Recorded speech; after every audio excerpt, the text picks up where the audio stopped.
Been admitting people. Right. Okay, so that's working now, so that's good. Last piece of housekeeping was that given that you're all muted, if you could use the chat for any questions that you think of along the way. The speakers, where it's appropriate, will just answer the questions in the chat. But where it's a topic that maybe will benefit from a bit more of a discussion, then we'll pick that up in the Q&A session at the end. And at the very, very end, we're going to ask for some thoughts from you all about ways that the topic could be taken forward, and we could encourage more activity in terms of farmer clusters in Scotland in particular. So if you can bear that in mind as we proceed and be ready with some great ideas when we get to the end of the webinar. So first of all, a few words about the Highland Good Food Partnership. We are a charity and a membership organisation, and we work with partners in the public and private and charitable sectors, and really pretty much anyone in the Highlands who's interested in the food sector. And our aim is to get a better food system in the Highlands, and by better we mean better for the people who are actually consuming the food, but also for those who are producing it, and also for the environment. So quite a wide-ranging remit. And we work, for instance, with the Highland Council, with NHS Highland, with Highlands and Islands Enterprise, various community growing groups, farmers, crofters, and just interested individuals. So we talk across the piece. We are the regional food group for the Highlands, which is a scheme funded by Scotland Food and Drink, and we're also a member of Sustainable Food Places. And if any of you aren't already on our mailing list for newsletters, or even members of Highland Good Food Partnership and feel you should be, then I'll put the link to that in the chat and you can sign up there. So I'll just do that now.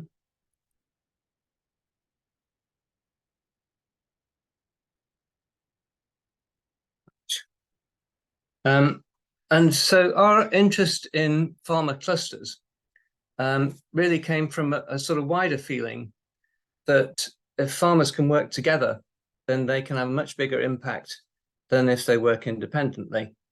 And we were particularly interested in exploring how existing clusters work, and what would be needed to allow them to become much more widespread. So we commissioned a report on clusters in Scotland, and this webinar, I'm sure you already know, is intended to share the findings from that report.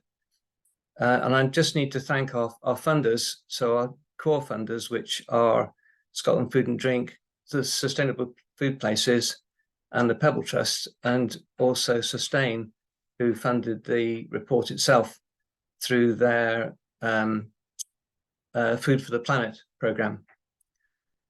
So the report goes into quite a lot of detail about examples of farmer clusters, both in the UK and further afield, and the benefits that they bring.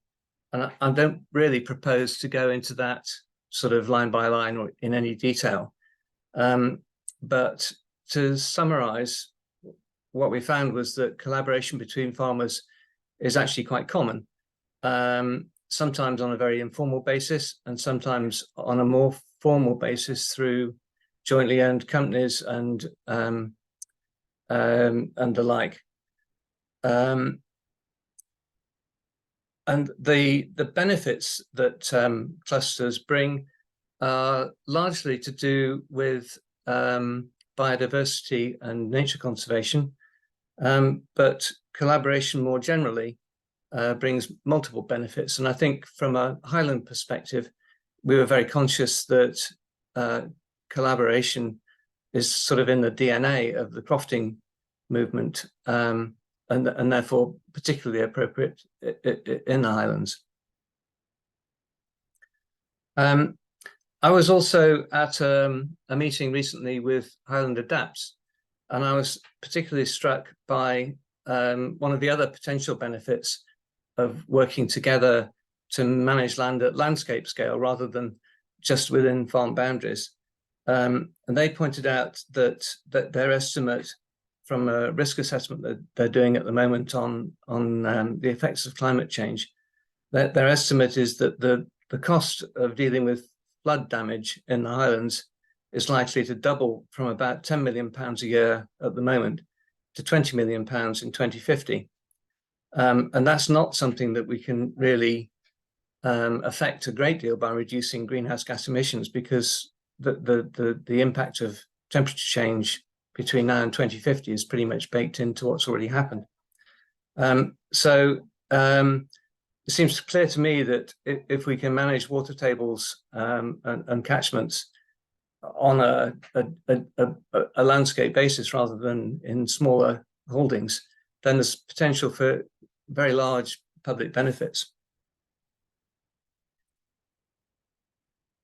And that is recognised, interestingly, in England by the fact that there's DEFRA funding for cluster facilitators. And there's also been a lot of support for the idea from the Game and Wildlife Conservation Trust. That funding position, unfortunately, isn't currently mirrored in Scotland. And we think that's a big reason why there are over 100 clusters in England, but we're only aware of 5 in Scotland. So I guess the good news from that is the funding required is actually quite modest in the big picture terms. So one thing that could be done quite quickly if there was political will would be to introduce some funding for facilitators, and we think that would make a big difference. And there's scope to do that, we think, in the new system of agricultural funding that's being introduced through the Agriculture Bill in Scotland. So that's really all I wanted to say by way of introduction. And I'm going to hand straight over to the first of our speakers, which is Catherine Sharp. Cat is the facilitator of a relatively new farmer cluster in the Glen Urquhart area. And she practices regenerative techniques of agriculture, raising sheep, cattle, and geese, with ducks mainly kept for slope control. And Cat is going to tell us a bit about the process of starting a new cluster. So over to you, Cat. And don't forget to unmute. There we go. Hello, everybody. So what I thought I'd do is just sort of talk everybody through the last sort of year that we've spent trying to get together our cluster, and all the sort of various different steps and challenges along the way. I think something that is important to say from the outset is that our cluster is quite different, I think, from how most clusters might come about, because it was sort of instigated by Afric Highlands Trees for Life.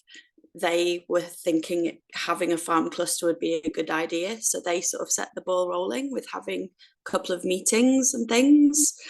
And then we're also lucky to be neighbours to Fred and his cluster, so have been able to draw a lot of knowledge and information there as well. So it's not, I feel like it's almost an expansion of Fred's cluster, really. It doesn't feel like a standalone thing. So I just thought that was really important to say, and is maybe an important factor in how clusters might sort of develop across the landscape as well. As I said, the first couple of meetings that we had were organised by Trees for Life, Afric Highlands. And we sort of had a group of farmers that got together. Fred came and did a talk, and to sort of say what a cluster was about. And also we sort of started to talk about different ideas that we could all come together around. And Hannah was there from Lockett Agro-Environmental and sort of inputted as well. And we sort of we came up with that idea of the water catchment and the way the water moves through the landscape seemed to be quite, it would involve everybody. It didn't mean you had to have a bit of river or a burn. There was lots and lots of different things that we'd be able to do to improve the water movement, water infiltration, and it was so intrinsically related to other things like soil health and things. So we thought that would be a good place to start. The next thing we talked about, which was a real sticking point, was the facilitator. And the main sticking point was because we didn't have any funding for it, and none of us were able to give up that time sort of for free. So there was a few months where we sort of didn't really know what the next step would be. Nobody had come forward wanting to be a facilitator. So in the end, I said that I would be happy to do it, but I could only do it if there was some funding available. The reasons I was a bit hesitant to do it is because I'm not really in the Glen Urquhart area. I'm slightly outside it. I'm new to the area. I'm obviously English, and I just was a bit worried that there'd be, that I might not be the best person for the role. But I thought that having a cluster was a really great idea. So I thought, if nobody else wants to do it, I'll throw my hat in the ring. So once I'd put myself forward and everybody seemed okay about it, then we applied to Sorvis for funding for the facilitator role for the first year. The other thing I should say about the sort of support that we've had from Trees for Life is that we've been able to apply for funding through them. Like, we're not a constituted organisation, we don't have a bank account, and I think all of those things can be sort of stumbling blocks as well in terms of accessing any funding right at the beginning. So we've been really fortunate that Trees for Life are happy to act as a sort of go-between for us and the funders in this sort of beginning step. So we got the funding from Sorvis, and then we started sort of, really having meetings that were planned to really go somewhere. So we had already spoken about the things we wanted to do, but we sort of, the next meeting that we had, we tried to drill down into a bit more detail sort of things that we wanted to do, but also, as well as the changes we might want to make on our farms, also other things people might want from a cluster, whether it's just getting to know people, sharing knowledge and experience, from somebody who's lived in the Glen all their lives to somebody who's new in the area, sharing ideas, equipment, just knowing a bit more what's going on, what other people are doing. So yeah, we started talking about those sorts of things as well.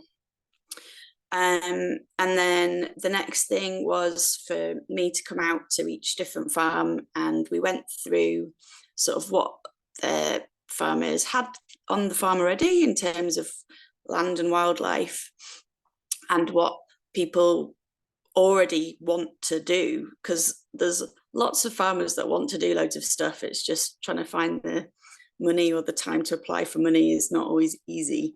So I thought we'd just start with things that everybody wants to do already. It's like a sort of easy win for everybody, hopefully. And we sort of built up a shopping list of changes that across all of the farms. We could all sort of add up, so instead of it being like 50 meters of hedgerow across the whole cluster, we want like 7 miles of hedgerow. So it just sounds a bit more impressive to funders, potential funders. We've also tried to have some farm visits and things. haven't been brilliantly well attended, but it's been summer and everybody's been so busy. And so yeah, that's something that we're sort of working on. I think, yeah, I've already mentioned a few of the challenges, but I think that initial getting things going is the real delicate bit, where you have to have somebody who's up for it, some way of getting some money, and able to build momentum.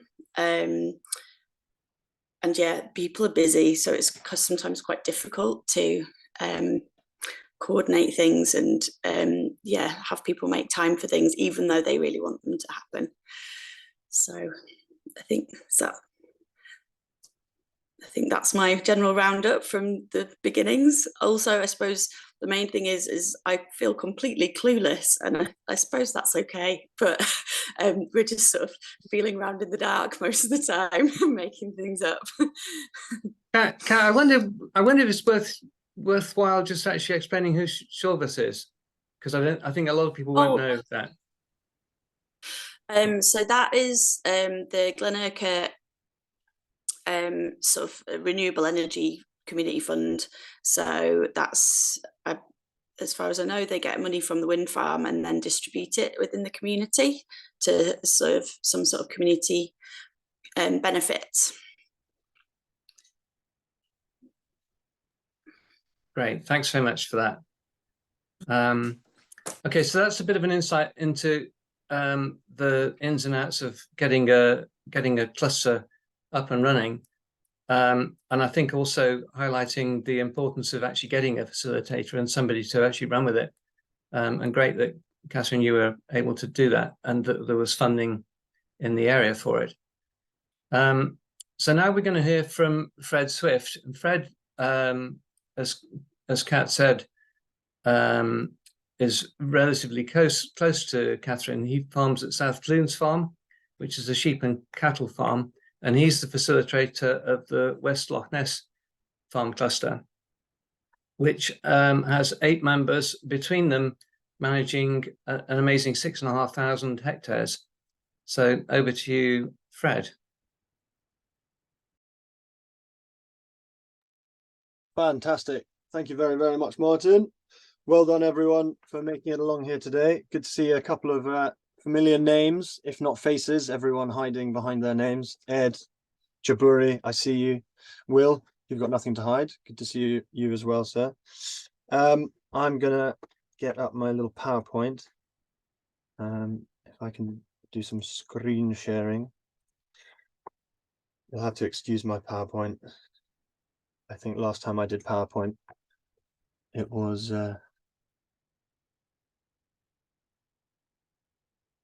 probably about a Stegosaurus Rex or something like that. It was about 20 years ago. Now, can everyone hear me? Am I getting thumbs up all round? Yep, perfecto. Fantastic. Thank you very much. Awesome. Well, here we go. As Martin said, my name's Fred Swift. We farm at South Clunes Farm, just outside Inverness. We're a pretty traditional upland farm, running 1,000 cross ewes and 60 ling cows that we outwinter and we keep out as much as possible in line with our sort of regenerative farming practices. We're trying to get it. We're trying to make pay, which is always a bit exciting. But today we're going to talk about the West Loch Ness Farm Cluster. We'll do a little bit of background stuff and then go on to talk about the action we've taken and the obstacles we've had to overcome. Reiterating, I think, some of the points Catherine's already made, but just we're slightly further down the line, having formed officially in 2020. We're a couple of steps ahead of the guys and girls over at Glen Urquhart. So I'm sure you've all read all 50 pages or so of the amazing Highland Good Food document that was put out as a base for this chat today. But in case you haven't, and in case you need reminded, I thought I'd start with what is a farm cluster. And to us, and I think that's important to us, to the West Loch Ness Farm Cluster, it's about farmers, estates and crofters all working together at a landscape scale. And as I say, for us as well, we're based around, how can we use that concept of landscape scale management to try and enhance the habitat and biodiversity within our cluster area. Again, something Catherine touched on is I've spoken to other people who are in sort of landscape scale clusters down south and in other places across the world. And it's not always based around biodiversity and ecology. Often, as she said, it's about ideas, trials, machine sharing, and food sales, local council issues. There's a farm cluster starting up at the moment just outside Edinburgh that are based around access issues they're having with the council and different things like that. So there's many things that bring neighbours together, although that's not always the case. But for us, it's all about what we can do for our local habitat and biodiversity. I think one of the main principal things and the point of difference between the Glen Urquhart cluster and ours, and probably most of the rest of the clusters that are currently in Scotland that are started or starting, is we're farmer led. This is grassroots stuff. This is farmers getting together independently, trying to work hard together. There's no government lead on this. There's not any funding, no government grant funding for landscape scale projects of this nature, targeted specifically at land managers like us. So we're sort of taking the lead, and again, as Catherine said, we're slightly feeling around in the dark, seeing what we can work out. But also, as Martin said, there's a few of these down south. We reckon there's over 100 farm clusters down south in England, and so they're sort of paving the way for us. So although it looks like we're quite innovative, like Will is at the Strathmore cluster, who's on this call today, and us at the West Loch Ness farm cluster, it's certainly been done before, and that's good because it's scalable, and it's and that's what we need with some of our solutions to what's going on in the wider British Isles, all over in Scotland specifically at the moment. This is a wee slide to just show our cluster area, just so you get a better idea of where we are. I don't think everyone who's tuned in today is specifically from the Highlands. In that sort of northeast corner of the map, that's Inverness, and you can see the Beaulieu Firth running in. We have loosely drawn a line, that red line, as you can see, around the general cluster area, and given it a 3 to 5 kilometre buffer zone as well in places to take in local sites for specific sites of SSSIs. It's a bit of a tongue twister for me today, and various other things, so that we can understand what's going on beyond our farm boundaries. There's 20,000 hectares in that red cluster area, of which 6,500 is currently under cluster member management. As you can see, there's a few names there, a few names you may or may not recognize, and we have since started been lucky enough to have other members join on, which is a really exciting concept. It's good to hear that people want to become part of what we're doing, and lots of different people bring lots of different ideas, which is always very, very good news. I thought I'd do a little bit of background on the cluster. There's also some pictures around the side there. We'll get onto those in slightly more detail a little later on. Right, I'll do next slide. Right, that way. Why did we get started? I was sort of meant to talk to the achievements and the obstacles that we had as a cluster, but I think it's important we just touch on the background of the West Loch Ness farm cluster for two different reasons. One, because ours is different from Catherine's, and I think that's an important point to make. All clusters start or seem to get started for slightly different reasons. Obviously, each area has its own issues it wants to address, and those are often very specific to the area, to the catchment, to the postcode, to whatever it is, which I think is an important point to make, and then might help give some understanding as to why we've taken the action we have, that I'll go on to discuss in just a minute. So our story started with Curlew. I hear you shout at your computers enthusiastically. It was a conversation between neighbouring farmers, between ourselves here at Clunes and some neighbours over the hill over at Belladrum. Belladrum may be known to some of you because of the music festival that goes on there, but there's also farming enterprises there. And it was based around curlew, you know, how many curlew you used to see, how many curlew we see now, why the decline is going on, you know, and as soon as you start having those conversations with your neighbors, you soon realize that, you know, these are issues you're seeing on your farm, and they're also your neighbors are seeing it, and then very quickly you realize this isn't a local problem, this is a sort of landscape problem. You know, it's not specifically to do with your farming enterprise, it's to do what's going on in all the farms and all the land management within the area. And it quite quickly, after conversations like that, you realize this is a landscape scale problem that needs landscape scale solutions. And we sort of thought about it for about a year or so, thinking, you know, how do we do this? There must be a concept, there must be a vehicle, there must be a theory, there must be a way. Who's doing this? Who's protecting areas on a large scale, and who's doing it well? And that's when we came across the farm cluster concept. And as has been mentioned earlier, there's over 100 of them now in England, because there's a lot of government funding going in that direction. That funding pays for facilitators. And those facilitators work hard, you know, they're the real engine room for farm clusters, and they get them going, and they keep them going, which is a really important detail. So we said, right, that's it. We'll try and form a farm cluster.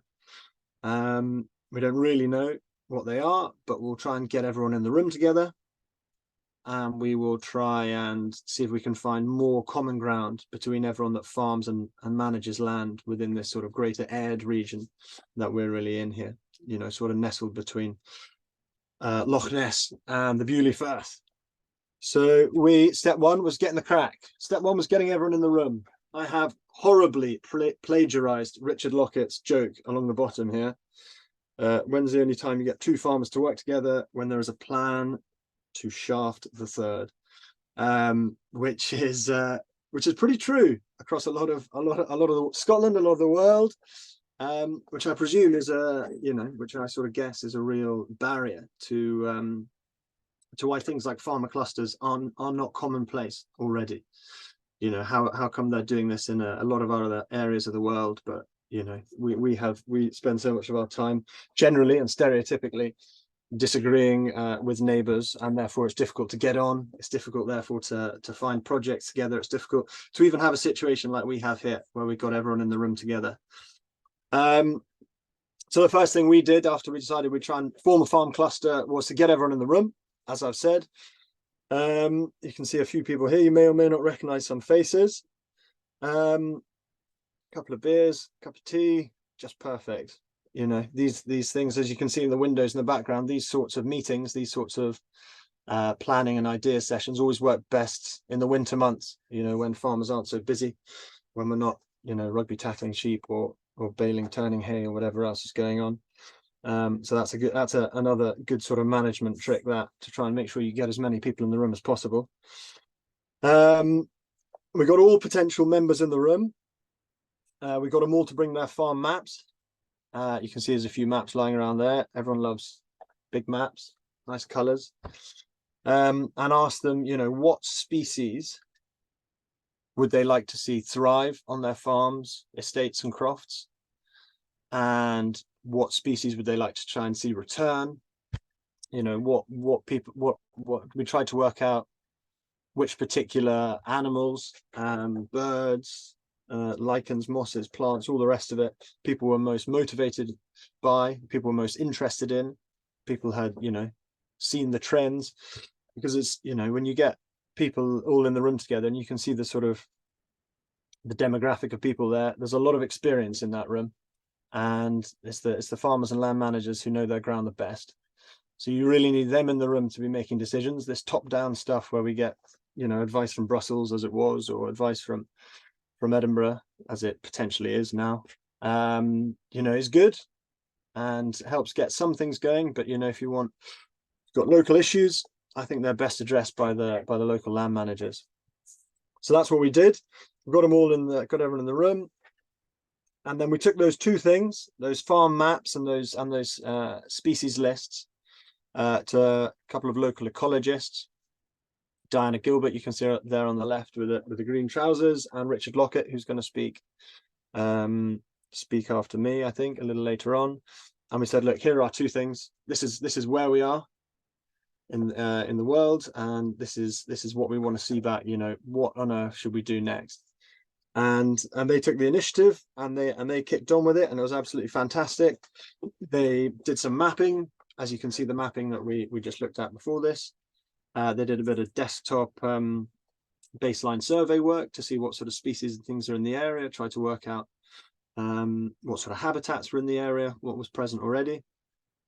And they came back and they looked, and then they took that information and reflected on our species list and came back to us with two things. So there's two things you should really focus on, rather than, you know, aiming for this big long list of species. You know, or we want more lichens, hedgehogs, curlews, oyster catchers, kingfishers, brown hares. You know, every one of those species is a project in itself. So to try and streamline operations and try and focus the mind a bit, we were told to do two things: work on habitat creation projects and habitat connectivity projects. And we thought, yeah, perfect, we can do that. We decided to focus on wetlands because of how many of the species we were most interested in used that or needed that particular habitat, and because it's in such decline, definitely in our area where we are, and all the low-lying ground that's been drained, but also I think across Scotland generally. So we focused on the wetland creation, and we thought, you know, if we've got time and there's a bit of extra money, we'll start focusing on habitat creativity as well. Habitat connectivity, sorry. So we built our plan. We managed to find some funding. That's another one of the barriers that Catherine's touched on, and I'll be talking about a little later on. Mainly that was from Nature Scot. They through their Nature Restoration Fund that they've got. That's where most of our money came from. We also got money from various other different sources, like DPD, the delivery company, from the Highlands and Islands Environmental Fund, HIEF. They're a fantastic organization. You know, if you're in the Highlands and Islands, certainly someone that I'd be applying to. They work very well. Ed, if you've got any projects you want done, I'm sure they'd love what you guys are up to across there on Isla. Fred, if I can just butt in quickly. Yeah, we're running a wee bit behind time now. If you can sort of gallop through your next little bit, that would be really helpful. Yeah, will do. Perfecto. So this is our habitat creation stuff. A bit of before and after, re-wetting down the Miniac Marshes. That's the main road between Bewley and Inverness. Many of you may or may not have driven past it and seen it. Whether or not you noticed it had happened, I don't know. But you know, that was a big part of our project. This was really our sort of the jewel in our crown, as in taking an area there, importantly, which is agriculturally very unproductive, became quite dangerous to livestock with the steep-sided drains and all buggered fences. And you know, we got some funding. This is the before and after from the first year, and then there's some more pictures as we did work year on year, finishing up sort of this year, and you can see the sort of numbers of fences being removed and ditches being reprofiled and wetland areas being created. That's that. As a result, lapwing, duck, snipe, family of otters, see herons there daily, and we even saw a bittern there at the end of 2022, which was very, very exciting. Challenges: there was a very, very fine line between a farm cluster and a total clusterfuck. The two main things are facilitator, has been touched on. This is all going to become very repetitive for everyone, but sorry, Martin's pushing me on here. A facilitator. It's not as if farmers are sitting around on the tractors thinking, fuck, I wish I had a few more jobs to do. You know, you really need a facilitator, ideally someone that is, you know, speaks ecology very well or speaks grant system very well, and ideally also sort of speaks farming and crofting and estate management very well.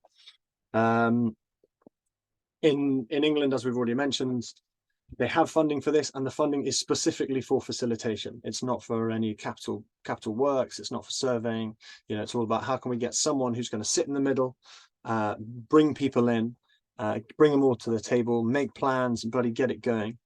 You know, that's the difficult bit. And then, as we said at the start, once it's got going, to keep it going. It's almost a full-time job. I mean, you could do it 1 day a week. You know, these things all require money. These things all require money. And funding is the second thing. As we touched on, we've probably spent about £70,000 doing the works we've done so far with our farm cluster on capital projects, and that's not really running costs. So I didn't really mention at the start, but I'm the facilitator for our West Loch Ness farm cluster, and to get things going, I've just been volunteering my time just to try and, you know, get this thing going and try and keep it going.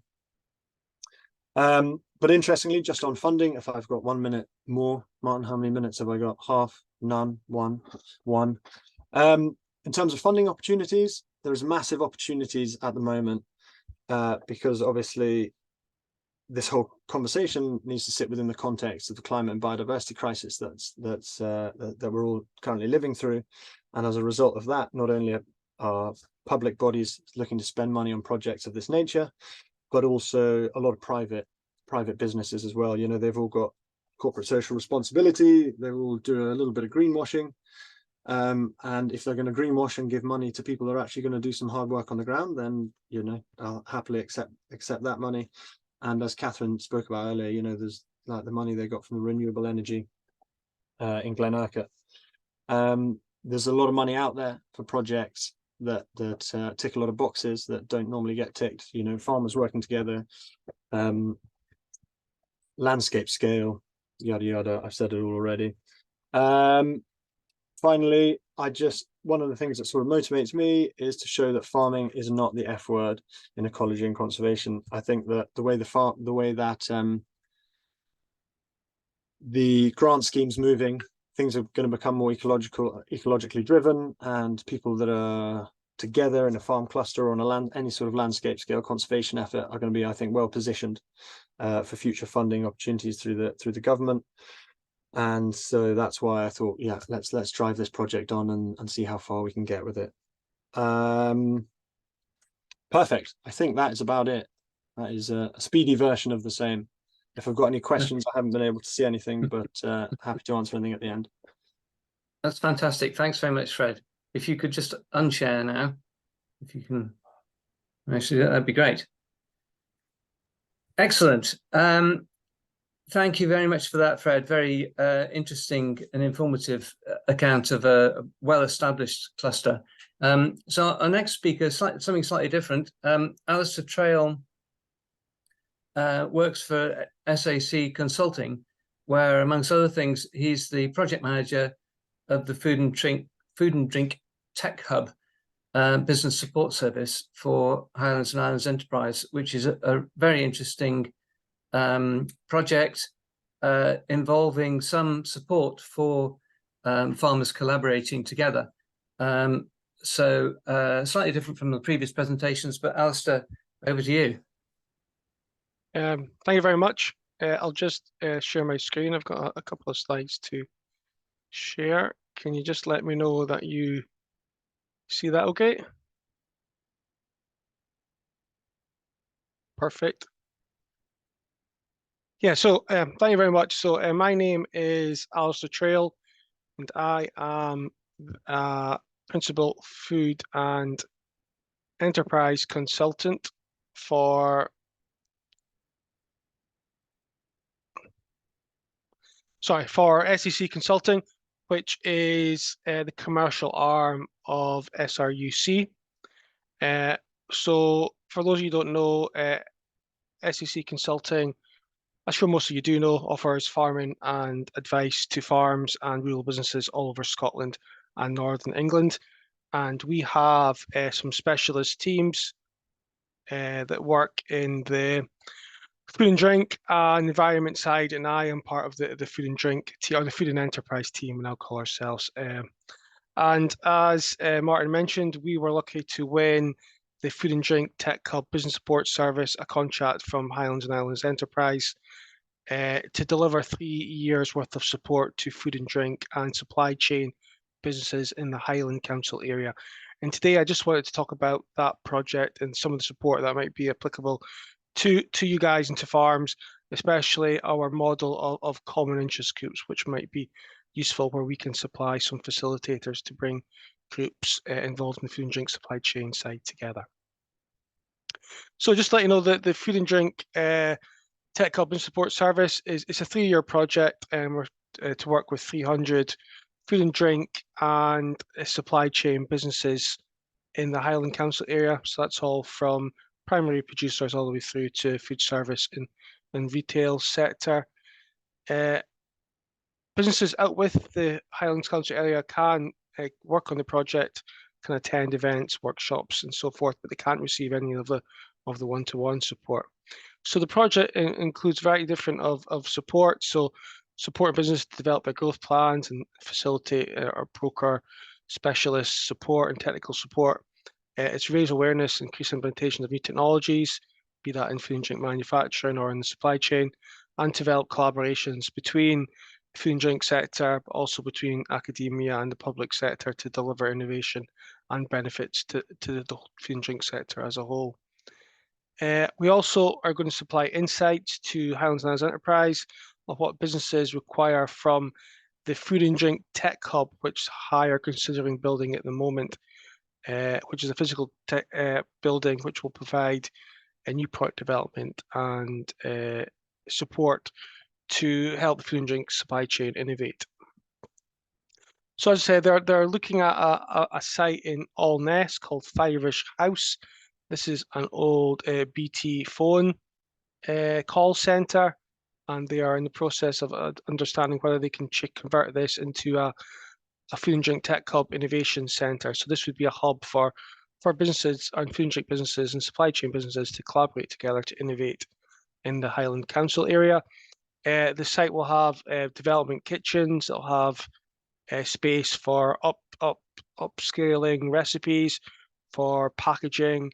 They're looking at having potentially photography suites, meeting spaces, event space, and networking space, and hot desks, and really be that hub for encouraging innovation in the sector. So they're looking at plans at the moment, and hopefully this could be up and running in the next few years. So we were awarded the support service to work with businesses in the Highlands over the 3-year period. And we're basically offering advice to businesses in a variety of different areas that are highlighted in the slide there, looking at things like product development, prototyping, packaging, food safety, sustainability, low carbon, waste management, net zero. Also offering advice on branding, marketing, business planning, e-commerce, equipment specification, technical troubleshooting. So if you're involved in working in the food and drink side, developing products, or in the supply chain for the food and drink side, then I'd be delighted to hear from you and to work with businesses on that. We'll have a website. It's listed there where you can register your interest in getting involved in the project. So these are the type of things that we're offering as part of or delivering as part of the project. So anybody can register or through our events or our website, and there you can get a 30-minute support call with one of our experts who can talk to you about what support is available as part of the project, and also signpost you to relevant funding or support that's available. We're doing technical networking workshops, be that a mixture of face-to-face, online, and 1-hour webinars. And we're also doing insights and best practice. So we're creating some podcasts, trying to highlight the food and drink industry in the Highlands. We've got some videos and some infographics. But the main things that we're delivering on the right-hand side there, and the main one I want to talk about today was the common interest groups. But we do have other things as innovation clinics, which is a food and drink business can get 20 minutes with a panel of experts in a particular area. They can give us some questions beforehand, and then the panel will give them useful information on that theme. We've actually got a packaging clinic arranged for the next couple of weeks. So if you've got any packaging issues you might want to talk to some experts from the packaging sector, then you can have an online slot to get 20 minutes to talk about your issues, and the panel hopefully give you some advice. We've got our common interest group model, which I'll talk about in the next slide. We've also got intensive one-to-one support, so you can apply for an expert to work with the business for 3 days, offer them support in a number of different areas that I mentioned earlier. SEC Consulting will supply that support, or if not, if we don't have the expertise, we can pass it on to our agricultural consultants if it's more agricultural focused, as long as it has a food and drink angle, or we can subcontract it out to other different experts all over Scotland and the Highlands that can supply that help. So we're quite flexible about that and keen to work with businesses that maybe have that challenge they just can't get over, and we can hopefully give them the expert to support. And we're also going to be doing learning journeys. We haven't done one of them yet, but we've got plans for that in the next year, the next few months, really, to do some learning journeys to interesting businesses or academia that can share best practice. So why I'm here today is really to talk about the common interest groups. So we have the model that we're delivering. We previously did this as part of another project that SEC Consulting was part of, which was the Rural Innovation Support Service, where we brought together groups of farmers, crofters and estates together to work collaboratively on innovation projects. And that we led some of the ones that were more food orientated. So we did some with the Scottish rapeseed oil producers. We looked at Scottish tea growers. We also had one with estate owners looking at what they could do with their game that's created on the estates, and also did one with a group of Scottish oat milk producers. So it's really just to bring them together to see how they could collaborate together. So we took that model and thought that might be quite useful for the Tech Hub Business Support Service, where we bring in together businesses from the same sector or have the same ambition for growth, or have the same technical challenges, or maybe just from the same geographical area, and bring them together to see if they could overcome these challenges with the support of a specialist facilitator, which we would provide from the SEC Consulting, or bring in a specialist from elsewhere. So this is open to any businesses, be it from the primary sector all the way through to manufacturers and producers, but as long as there's a food and drink angle to it, and we could then provide you a facilitator who would work with the businesses for approximately 6 months to help them get that cluster or that common interest group up and running. So we're open to applications. We're quite keen to get some interesting applications in at the moment.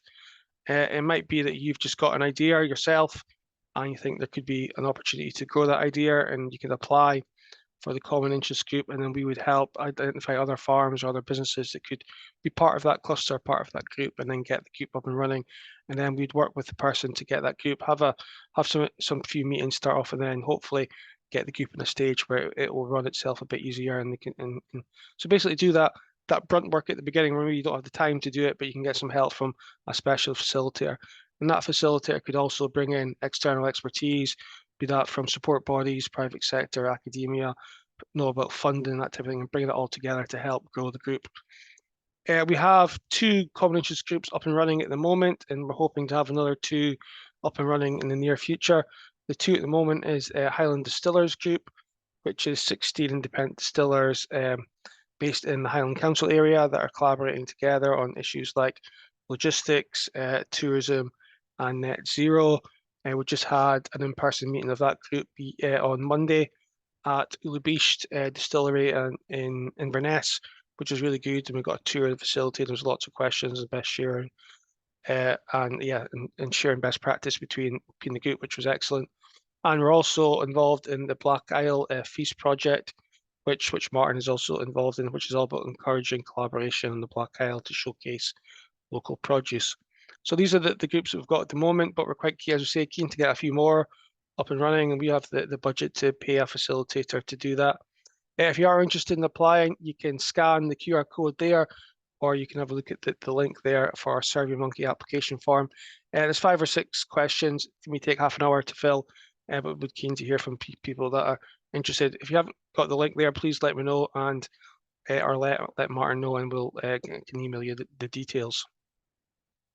Just while I have you here, I would also like to tell you a bit about some of the events we've got coming up in case they're of interest to you. The first one would be we have a webinar on improving efficiencies in food and drink manufacturing, We're doing that in partnership with SMAS. So that's on Wednesday, the 6th of September, and it's at 4 o'clock till 5 o'clock, and it's just an online webinar. So if you're interested in that, please grab your phone and use the QR code there, or not, email me and I can send you the details to register. We've got, as I mentioned, a food and drink tech hub packaging clinic coming up on Monday, the 11th September. So if you've got any issues to do with packaging, mainly to do with packaging for food and drink products, then you can register to come along to that, and we'll allocate you a 20-minute session where you can speak to a panel of 4 experts from the packaging industry. You can go through your issues and try and offer you some guidance and support. And we've also got a food and drink networking event being held on Thursday, the 28th of September from 4 till 6 p.m. And so that's been held in Inverness Business Week, which is that week. And we are having a networking event where you can hear from some, hopefully, interesting speakers that can maybe inspire businesses to maybe think differently or overcome some problems, or maybe do something out of the box and try and get that new product to market, or do something differently. So that should be a really good day. There'll be some presentations at the beginning, and then there'll be some drinks and nibbles for networking, and also optional tours of the distillery and brewery, which you'll actually have to see on Monday, and it's fascinating. So definitely suggest, if you're interested in meeting other businesses in the food and drink side, come along to that and grab a drink and a tour. I think it'll be fantastic. So that's me. Any questions, please let me know, or if you want to register and you didn't get a chance to grab the QR codes, then please just send me an email and we can get you signed up for any of the events. So thank you very much, and I'll stop sharing. Thanks, Alistair. There was one question there about the deadline, but you might want to just check the chat on that one. And I'll move on to Richard Lockett, the last of our speakers this afternoon. Richard farms at Knockbane Farm near Dingwall, and he also runs the Lockett Agri Environmental Consultancy business. So over to you, Richard. Thanks, Martin. Hopefully you can hear me okay. And thanks everyone for joining. It's great to see so much interest in this subject. It feels like the time for collaboration and clusters has really arrived. Just by way of background, I was involved in producing the report that's part of this event and some of the research that went into that. So I'm just going to very quickly, because I'm conscious of time actually, and we want to have some discussion. So very quickly talk about a couple of strands that I wanted to pull out of the report. And I have had a bit of involvement, as Fred says, in 1 or 2 clusters and people that are here on this meeting today. Just quickly, I haven't got any slides to show, but I want to share one image. It's actually something off Twitter last week, which sort of illustrates why I think the time has come for farm clusters. So just bear with me while I share this, and hopefully you can all see that, or it will come through. But fundamentally, this group, can you see that, Martin? Did that work? It says I'm great. So this is a group in the Clyde Valley in Lanarkshire, and Jennifer Brown, SAC advisor, and they did what to me clusters are all about, and what we've heard about. They got scientific researchers, they got RSPB advisors, SAC advisors, and crucially, most importantly, farmers and land managers together. And they just had a blather about how together they could do better or help wading birds in the Clyde Valley do better. And it's a really good project. They're getting good results. It's based on science and monitoring, but also talking about practices that work and don't work. So I think that, to me, that illustrates, and that was just last week, that illustrates what we're talking about and why this is, the time has come for farm clusters, I think. So, yeah, and fundamentally, we're not going to conserve waders or reduce flood risk or improve great yellow bumblebee habitat or reduce farmers' marketing costs unless we work together. So really, we're going to have to get better at doing this if we're going to make a big difference in terms of biodiversity, but also in terms of foods production and marketing. In the report, we touched on a few what we thought were key ingredients of successful clusters, and that's been really well illustrated, I think, already today. So things like scale, choosing the right scale, an appropriate scale that works for the objectives of the cluster. So that might be a catchment scale, or the distribution of a particular species, or an interest in a particular food marketing exercise. So getting that right is really important. And also finding the focus, I think, at an early stage that enables a cluster to build and grow. Because the temptation, I think, with clusters is to try and do everything all at once. And I think the way Kat talked about sort of starting to identify water and water management in the cluster is a really good example of starting with a fairly discrete and clear focus on one objective, and if that's successful, you can build on that success. Obviously, getting local buy-in is really important, and finding ways to get people engaged. People are really busy, so getting that finding that shared interest, and crucially, this is going to come up again and again. The facilitation element is key. People don't have the time to do this for free. I mean, what Fred's done is amazing, and it's thanks to him that cluster has actually taken off. But we can't expect people to do that everywhere. So we really need to find a way of enabling that in a more sustainable way.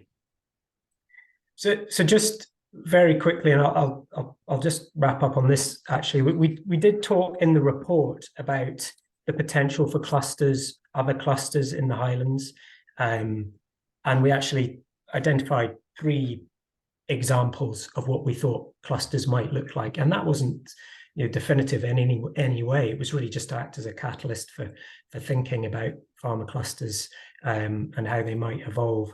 We looked at great yellow bumblebee conservation, a rare species that's found in the Northern Isles, Caithness and Sutherland, and that's a species that really requires people to work together on a fairly small scale, probably 6 or 7 farms, to provide pollinator habitat. Really good example of how we can benefit that particular species, but obviously lots of other species benefit from improved habitat for pollinators. And it's a non-contentious species as well. No one's going to disagree with conserving great yellow bumblebee.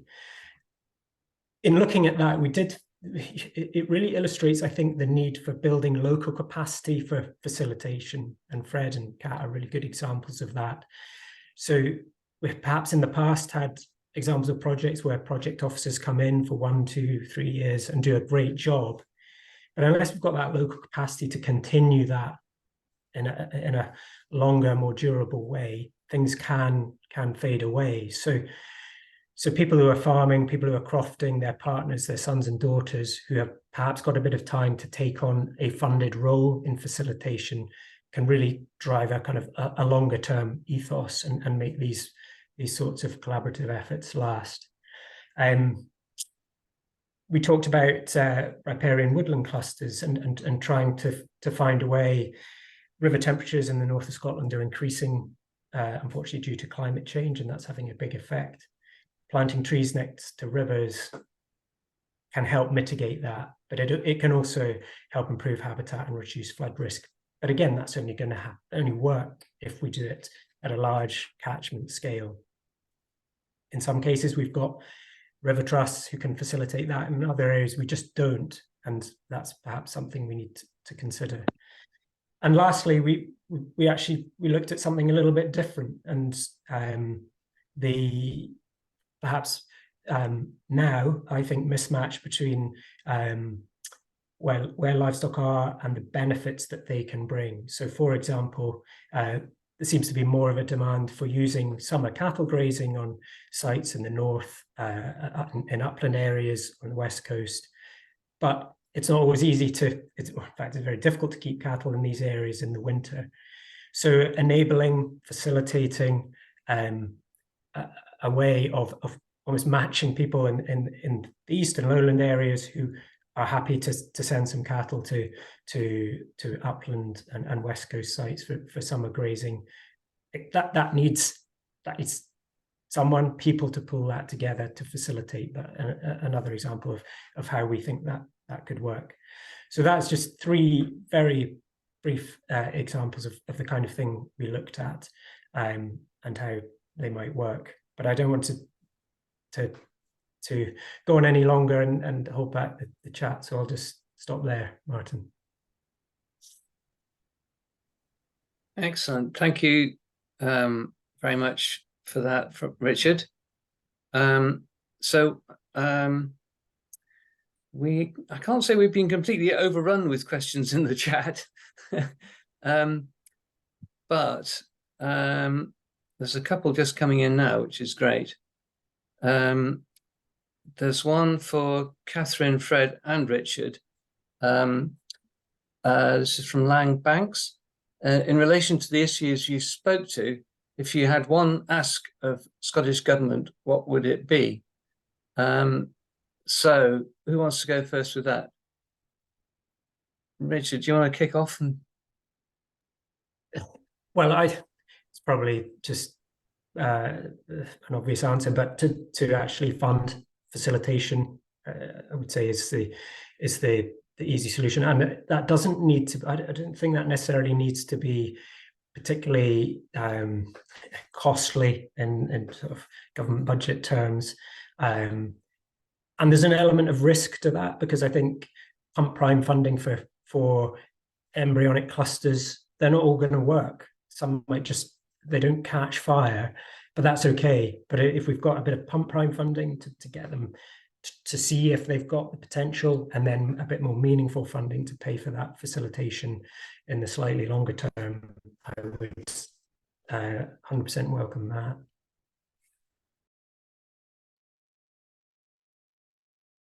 Can I speak to that Okay. too? Yeah, do. Yeah. I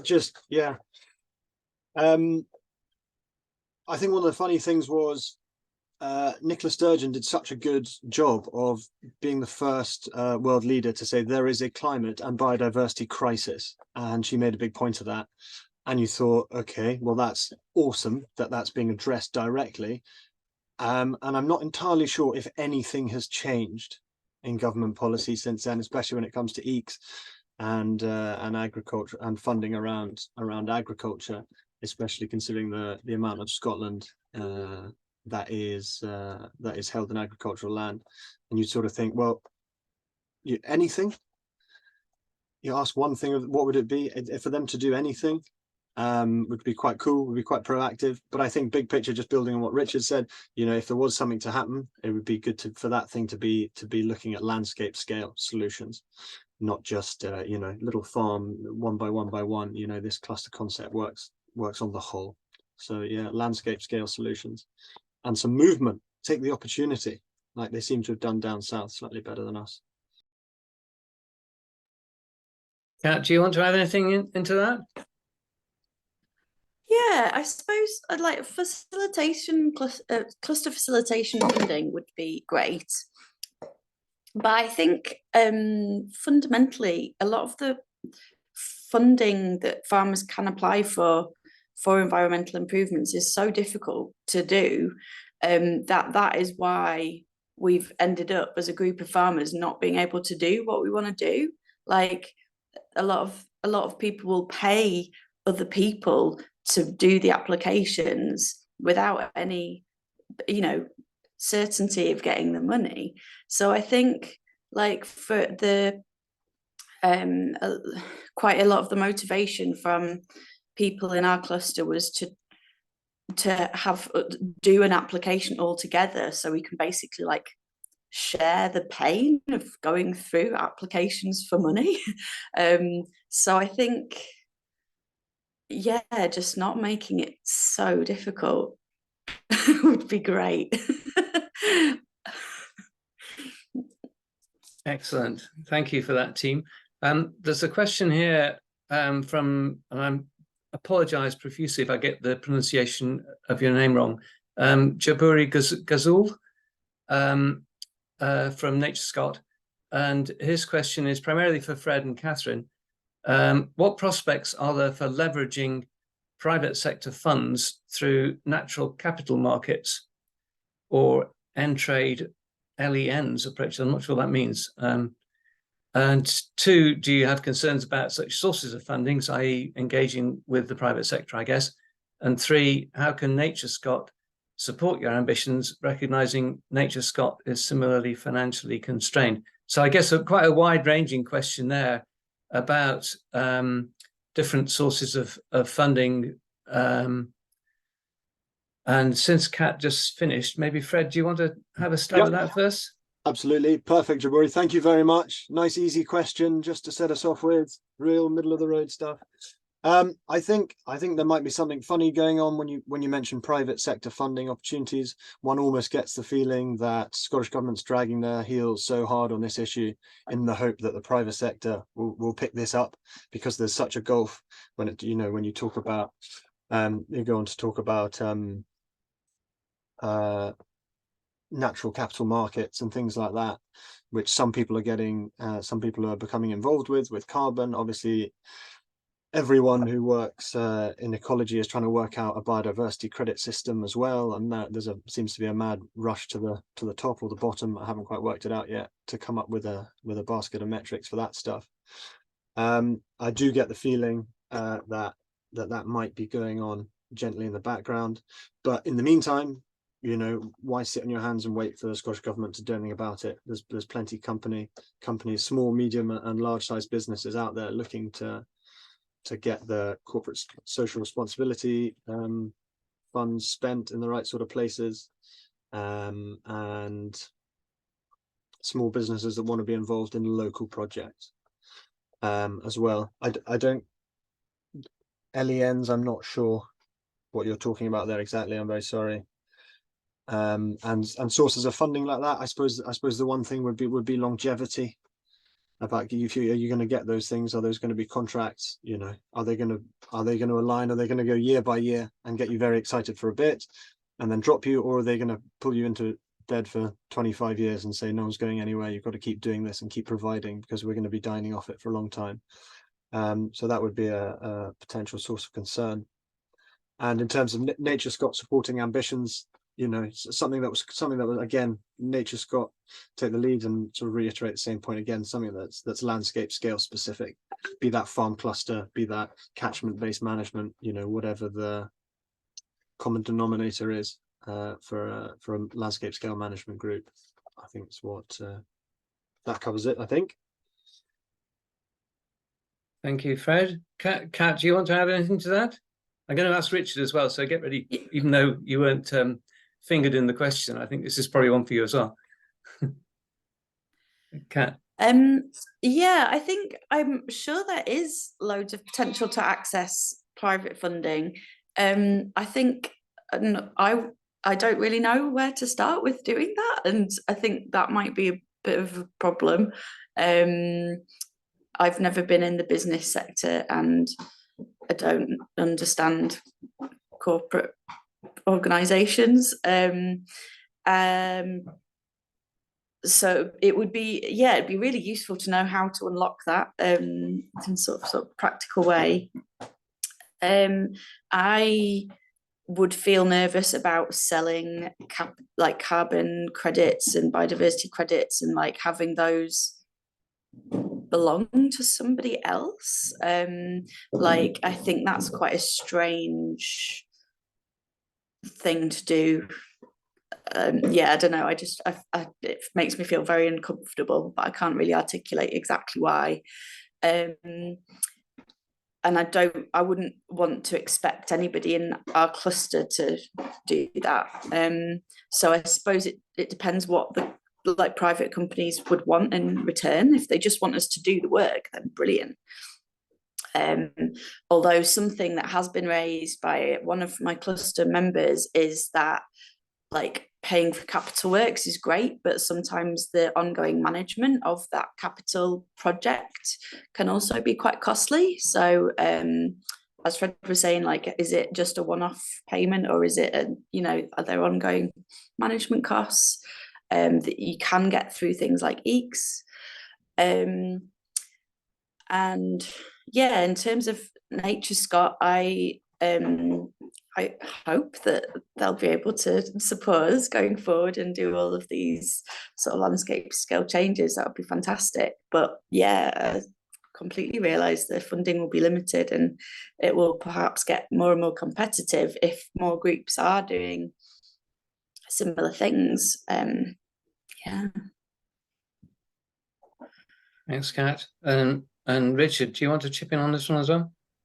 Well, only briefly. I mean, for me, I'm probably on the fence on all this, because I share and that nervousness and suspicion that I think probably lots of farmers, land managers might have about this sort of approach. But I'm also been in the conservation sector long enough to know how desperately short of funding we are to get stuff done, and there is the prospect of that. So I think we need to see good examples of this actually coming to fruition in a way that's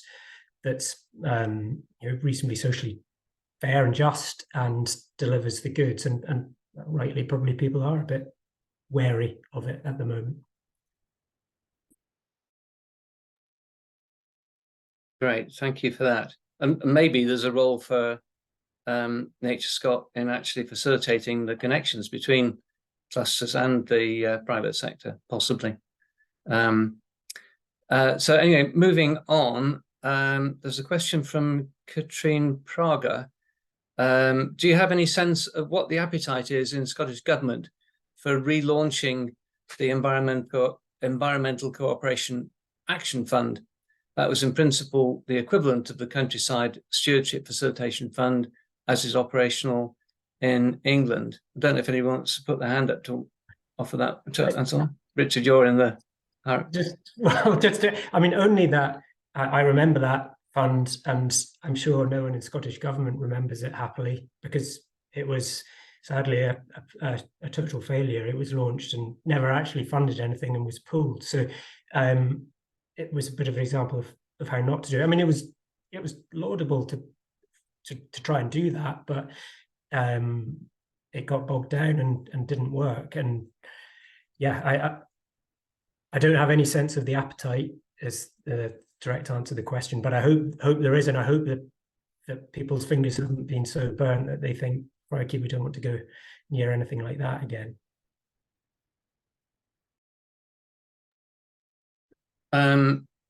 Kat and Fred, I don't know if you want to add anything into that, or no enthusiasm. Never heard of it. No great enthusiasm there. Okay, moving on. Another question from Lang Banks. What role, if any, do businesses or retailers have in supporting farming clusters and or a landscape scale approach, which is an interesting question, I think. Fred, do you want to chip in with this one first? Yeah, I think they don't strictly have an obligatory role, but I do think it's an amazing opportunity to get on board with something like this, and to be proactive, to be involved, in a cluster in its infancy. I think there's amazing, it goes on and on, marketing opportunities and really good symbiotic relationships between those that need the funding and have access to the ground and have the ideas of what's best for their farm, estate, croft, whatever, and those that have the money and want opportunities for be it marketing or to make a difference on the ground. Yes, I as Catherine said, I'm also quite wary of selling carbon or biodiversity credits. I certainly wouldn't sell my lambs 25 years ahead, so I don't know why I'd be selling carbon credits 25 years ahead. So I think where the potential might be there is more in marketing stuff than it is in actually saleable credits. But I think so. I don't know if the question of Lang, I hope that really is your name, Lang Banks. Do you want to just unmute yourself and chip in and say, do you have any particular preconception of what sort of role you had in mind? No, thanks. And just let me say, I've really appreciated the opportunity to hear from the different speakers. I was really interested to hear what's going on there. No, I mean, my organisation is WWF Scotland, so I'm the director. So I'm really interested in landscape approaches to addressing climate change and biodiversity loss, but also being able to keep people on the land and farming, which is good for that to happen. So we often partner with businesses, as some folks know, and so I'm just really interested to see what options or opportunities that others may see for partnering up on that, whether it be funding or marketing, as Fred was talking about, or others there are, especially since they're.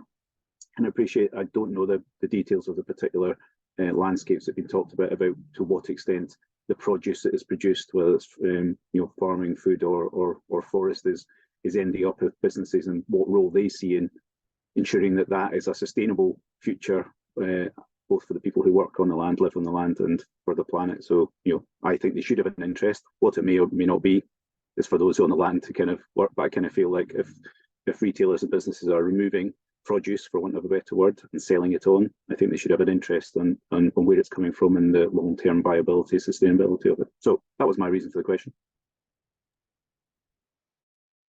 Richard or Kat, do you have any, or Fred, do you want to come back on that, any of you?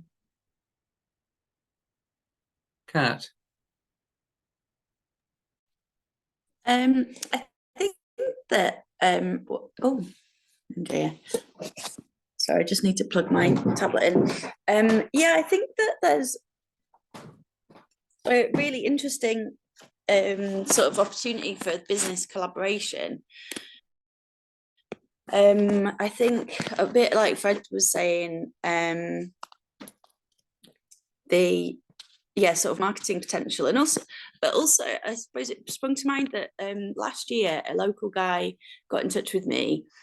He flies quite a lot, and he was like, instead of paying £100 to whatever company the airlines decided that they can carbon offset, he was like, can I just give the money to you and you can plant some trees on your farm? And I was like, oh my god, that's such a lovely sort of approach to it, instead of sort of doing all this carbon offsetting in a very far away, unconnected way, like to have that be based in your community instead. I thought it was just a really fabulous idea, and I suppose that could be scaled up to for businesses as well, to have that connection to the work that's actually being done. I think with the local produce and stuff, that's definitely something that's coming up a lot in our cluster, is how to sell our produce locally and how to how to do that really. So I don't know if we haven't really spoken to the shops around Drum yet, but see if they could donate us a little space that we could put a freezer for a while or something like that. It might be really small ways that businesses can help sort of the local produce get out there to the local people. But yeah, I'd be interested in hearing lots more ideas as well. Great, thanks for that, Kat. Fred, you wanted to come back quickly on that? Just a 1 seconder to say, I think Lang, introduces potentially a good point. Should there be a platform that farm clusters and landscape scale projects are on and are all accessible? I know that the GWCT have one, and they keep as many clusters on there as possible, and whether that needs to be sort of brought to the attention of businesses across Scotland and the UK who are looking to become involved with projects on the ground. Interesting thing.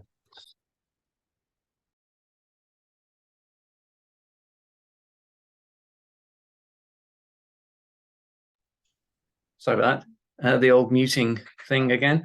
Alistair McNabb, I think from NFUS, is that right? That's correct, Martin. Yes, it's just a few things I would just like to enlighten the group about. The first thing, I don't know who's aware of the Vision for Agriculture in Scotland, which sets out the basis for the agricultural bill, which is coming out in its draft form in the next couple of months. And that sets out the basis for funding for agriculture and the environment in Scotland going forward from 2025. And part of that, there's money for nature restoration, and there is money in a new knowledge and transfer innovation fund. What you're talking about here will be absolutely ideal for application to that fund. And I would welcome a discussion with Richard and yourselves later on to look at how you bring that forward and whether we can include that in our lobbying as well, because this farm cluster fund feeds on from rural land use partnerships, which have been talked about with government as well. And there are 5 pilots running now in Scotland, that not with a particular great amount of success, because the local authorities doing it don't have the funding. But it's the same principle. It's interesting to hear you started this bottom up, but it's got my mind thinking on a lot of other issues that we could go forward and explore. There was a discussion a minute ago about carbon credits, and the NFU Scotland's position on that is very clear. Do not trade any carbon credits. We don't know if you'll actually need that to offset your own business as we go down the road. And if you've sold your carbon credits, you may be end up in Nvidia's position. You have to go and buy carbon credits on a rising market to offset your own. So the advice at the minute is sit on your credits just now until we see how it develops. And what the government's doing about this just now, the British Standards Institute is setting up a British standard for trading carbon. At the minute, it's the Wild West out there. And speaking with a couple of land agents at shows the last few weeks, the land market has cooled dramatically as companies are realising it is a Wild West out there and there isn't actually a properly regulated market for carbon credits. So my advice to you is sit and wait. The last thing I want to raise is someone mentioned, I think it was Land Banks, about companies putting money into clusters to provide funding for facilitators. We have that already happening in the dairy industry and in some of the pig units, where the retailers are paying bonuses for certain things to be done, and you run the risk there of the retailer coming in dictating to you what will happen, and it's no longer your decision. So there's just a word of warning about these things. Thanks, Martin. Thanks, Alistair. And by the way, anyone who wants to join a membership of NFU Scotland and get access to our fantastic resource in this, get in touch with me. I will sort it out. It's not expensive. Excellent. Thank you for that, Alistair. So we've got just 3 minutes left. I suppose I should just give Fred and Kat and Richard an opportunity to come back on anything that Alistair said just there. Don't know if any of you want to pick up on that.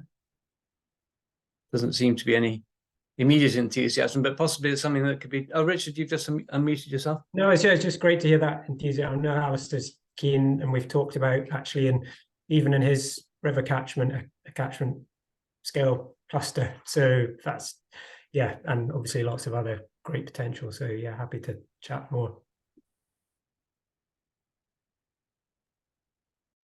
Yeah, and just something else he touched on there about scale is often funders are looking for large scale projects with bigger budgets, and you don't access those. It's the same as EECS, you know, and someone was mentioning EECS in the questions there, talking about, you know, that you do get collaborative points in EECS, but it's a world away for difficulty to get to. It's a world away for of complicated paperwork, and to be able to sort of be able to glide over the top of it and do your own thing.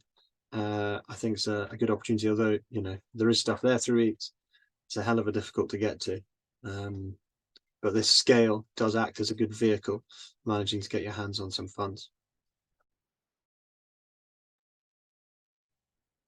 Carolyn, you've got your hand raised, and I see you had a question about how you can contact farmers. I should say Carolyn's based in Fife and represents another sustainable food place. Karen, do you want to unmute yourself and chip in?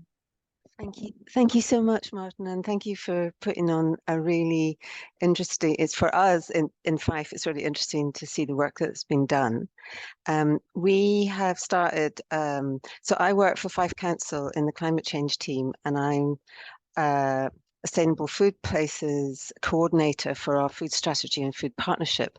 And within that work, we started with the help of Nourish Scotland to bring together some farmers in our area, and we're looking to kind of expand that group because we're interested in doing a data project which maps where all our food is in Fife, who's growing it, what's being grown where, so that we can find out what to buy through our local procurement.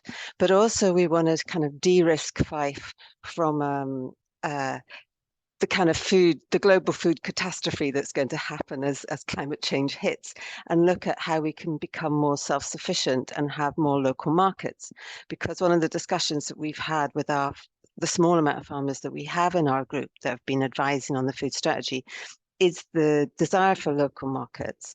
But also we're looking to map this with the blue infrastructure and the soil, so that we can look at how we can best place cattle grazing, or best place forestry, or best place our infrastructure for local food markets.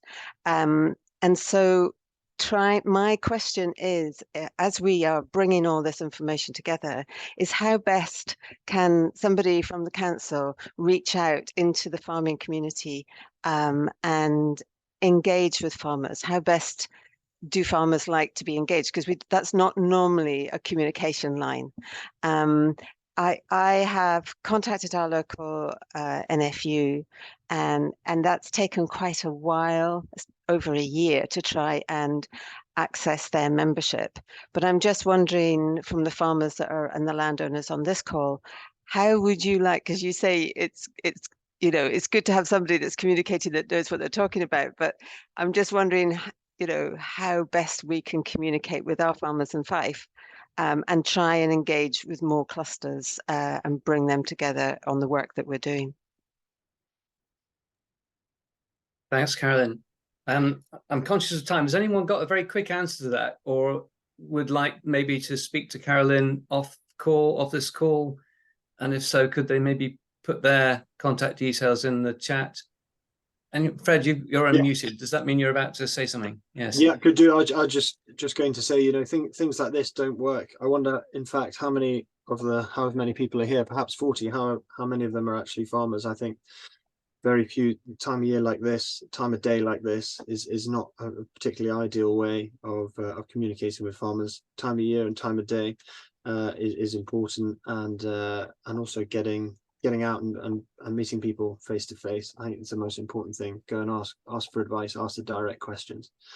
And if you are going to put on an event, something like this, then October, November time is always sort of the best in the afternoon, evenings, with lashings of free beer and a reasonable bite to eat, I think would help.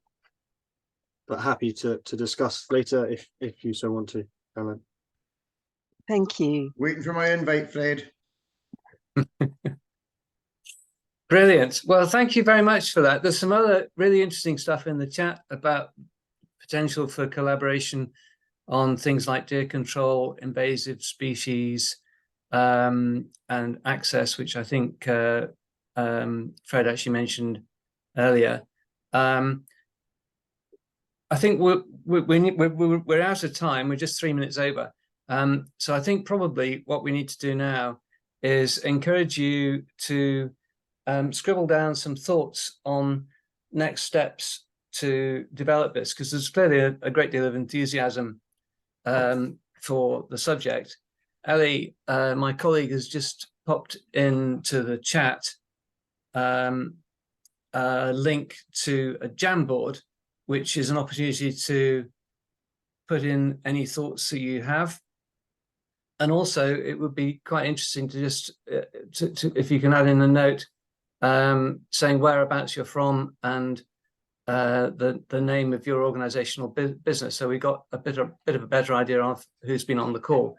So it'd be really useful if you could do that. If you're struggling with the technology or time, then do drop us an email at hello@highlandgoodfood.scot, and maybe you can put that in the chat as well.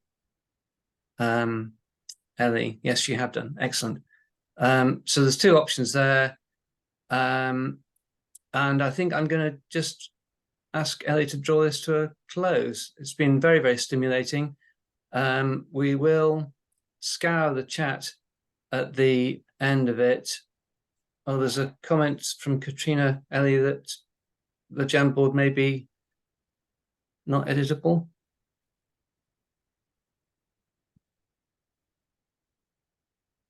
I think if people have got the link, I'll maybe see if I can put the link in again. Hang on.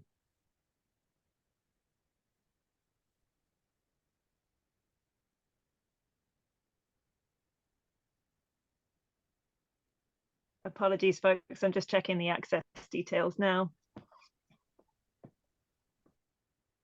There's a link again, and I'm sure it will be editable shortly, if it isn't now. So if people could possibly copy and paste that somewhere and keep trying until it works, and if that fails, then drop us an email. Any news, Ellie? Still working on it. Hang on.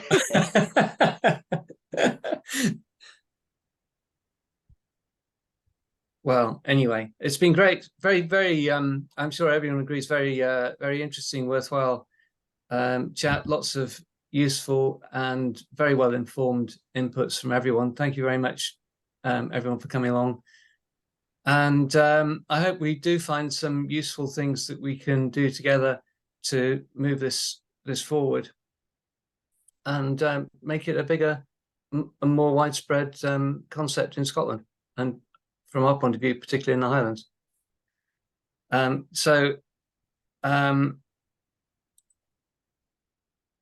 Yes, the link works now. Hurrah, we're all set. So, phew. Thanks very much, everybody. Bye-bye.